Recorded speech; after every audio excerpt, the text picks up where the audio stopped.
Hey everybody.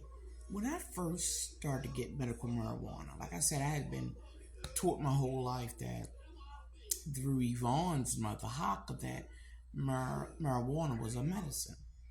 I believed Hawk.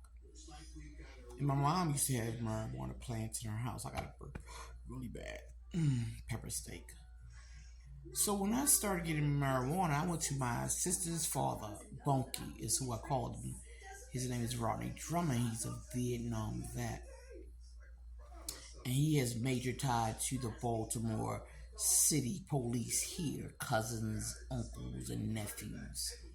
Anyway, so I go there and I learn a lot. I learn about sativa, indica, hybrid percentages, which was great for me because at some point I wanted to make dealing with cannabis a career. Not just growing and selling it, but infusing it into food for patients like me. People who have this stigma about marijuana that I realize now should not be a stigma. Marijuana is whatever you want it to be. For me, I prefer to be a medicine, and I actually prefer to smoke flower more than a vape.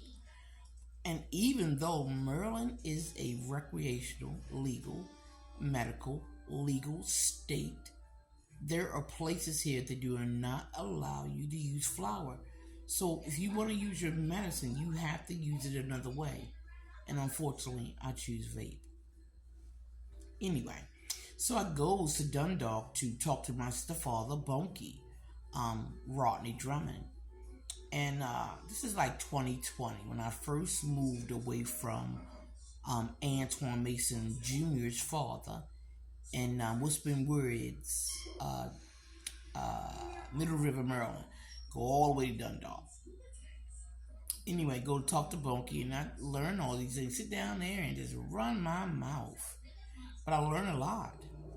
So I said, look, this man was my mama said he was my daddy. I believe he's my daddy. I believe my mother, even though my sister cut me off at the hands, the wrist, and the neck, even though I've never said he was my father to her, she heard it and she hated me for it. Not just like me. Hated me until today. Until tomorrow.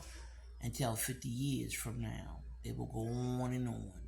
And the lies she tell will breed the envy and the hate she has for me where he is concerned. I should not be the one to always correct the wrongs between me and her. She needs to stand up and tell herself the truth about how she treated me if she don't tell nobody else, not even me. You can't kneel in that little box and tell yourself those lies over and over again, even though you've been doing that for 50 something years. So I learned a lot from this man. So I said, look, man, look.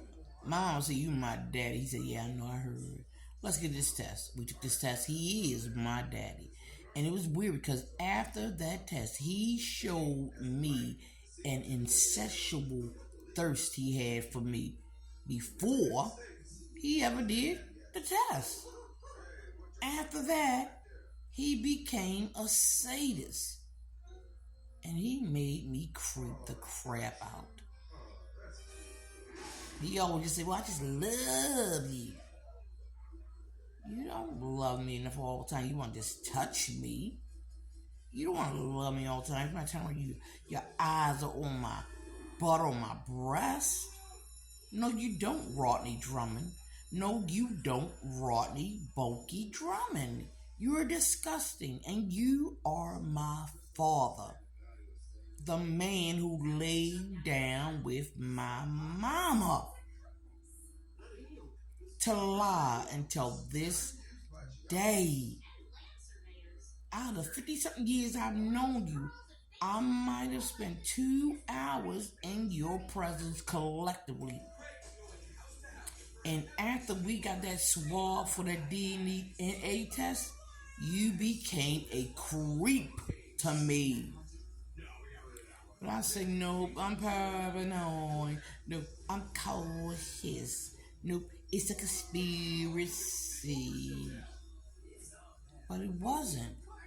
When you found out you were my father, you didn't take me around to the family and friends like Aunt Jackie, Cousin Eric and them. No, you took me around to your nasty friend Arnold and your buddies in the garage to tell them I was your daughter. Them luscious older men who turned around and raped me with your okay. I know your voice said it with a bunky. They need the perfect banana. Even being drugged. Banana bread bananas, banana split bananas, banana cream pie. You're a horrible person. God, just what they need. You're a horrible man. And all I can think about is, I come from you. You are the reason for my birth. Your blood is in my veins. And you set this up for me. It took me a long time to realize that when we did share marijuana, because I didn't know the sativa and all that, you was giving me crack, cocaine, in a pipe. My father, Rodney Bonky Drummond.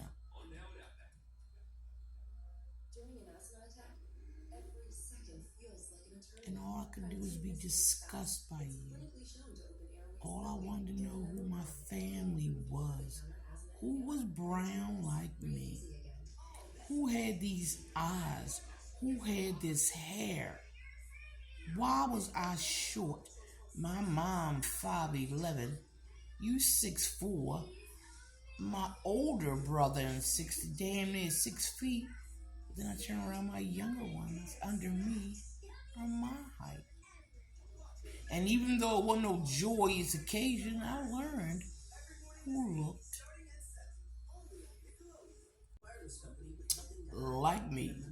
I got two grandmothers, my mama, and your mama look like they women who could have been in the Cotton Club with all their light skin and gray colored eyes. I'm glad I didn't look like that. I always wanted to be the black beauty of the family. I wish I was dark, to tell you the truth. I wish my hair was nappy in the grass and dirt and the earth and the ground. If I could have went to Africa and just laid in the dirt for about 20 minutes and came out just as chocolate, I would have spent everything I could to get over in Africa. Let me swim in that water, babe. Let me swim in that water. But you were a disgusting man. And I realized I'm glad my mama is dead. Because how my sister and brother treat me, my nieces and nephews treat me, my sons treat me, my aunts treat me. I'm glad Butter is dead. She might not love me like a mama love a child, but she'd protect me. Enough for me to survive and to protect myself. So, I sit here and I wonder what compelled my daddy to be an incestuous leech. What did I do? And I realized I ain't had to do nothing at all. So that question was like, whoop, it was in and out of my mind just as quick. I did all this to say, no one is immune. And no one will ever love you more than you love yourself. That's not saying you aren't supposed to love other people. Of course I did. But sometimes you have to step back and reflect. Not just on the things you've done to other people, but what people done to you. And realize turn that up and chic shit is bullshit. Document everything. Because we'll say it again, life is not short. Time is. Procrastination is. Being blinded is. Trying to try is. Stand